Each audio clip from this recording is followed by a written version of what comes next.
Ito yung 12 lucky fruits. So, ang di mawawala dyan yung ating merong tangkay or mayroong dahon na pineapple, lychee, makupa, plum, this one is lungan, okay, or kumquat, and grapes na green, purple na grapes, tangerine, orange, watermelon, and this one is pampaswerte, and also guava, and meron din tayong mango. Basta 12 po ito. Ito naman yung 5 elements fruits. Meron tong pear, kiwi, red, apple for fire, this one is pomegranate for prosperity, green, orange, and dark or purple na ubas.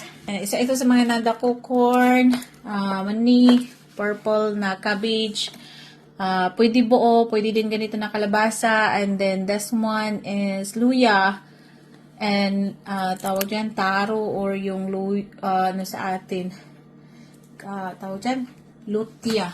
Yan, lutia. So, yan. Dalawang klase ng lemon, green peas, mga rice cake, raisin,